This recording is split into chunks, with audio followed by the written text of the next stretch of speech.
Pour l'adoption, 780.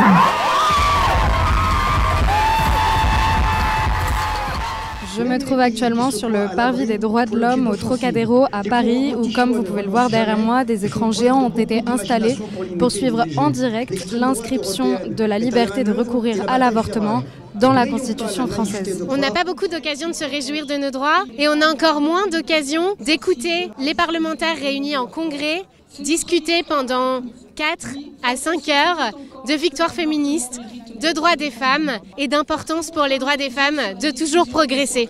Je pense qu'on va penser à toutes celles qui se sont battues avant nous.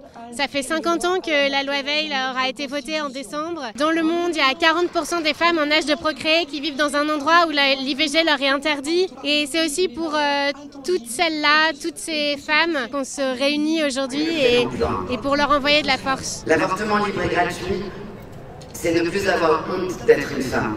Un ego qui fout le corps en petits morceaux, c'est ce qu'éprouvent toutes les femmes qui doivent pratiquer un avortement clandestin. Un avortement libre et gratuit, c'est un combat enthousiasmant dans la mesure où si je le gagne, je commence seulement à m'appartenir en propre, et non plus à l'État, à une famille, à un enfant dont je ne veux pas.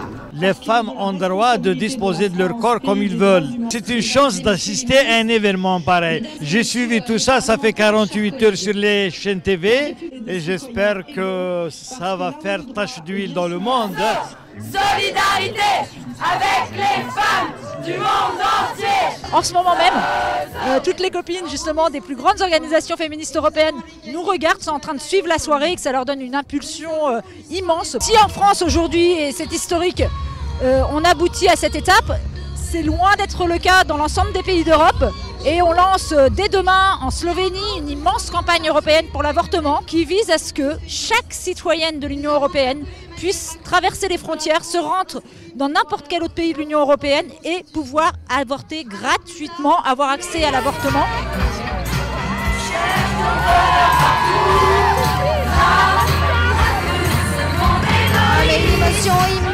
Une émotion immense pour toutes les pionnières en France, de Olympe de Gouges à Gisèle Halimi, toutes ces femmes qui nous ont ouvert la voie et qui permettent de lancer un signal, encore une fois, depuis la France, dans le monde entier, sur ce droit fondamental des femmes à disposer de leur corps.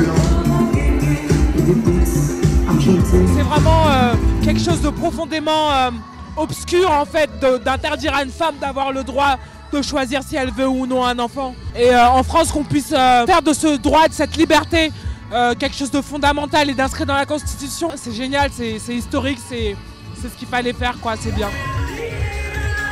Ça fait du bien d'être dans ces joies militantes. Ça nous donne du baume au cœur pour continuer à lutter, pour acquérir encore d'autres droits, que ces droits soient effectifs. On va bien profiter, on va danser avec tous les militantes et les militants qui sont là. Merci à toutes les associations féministes qui se battent depuis des décennies.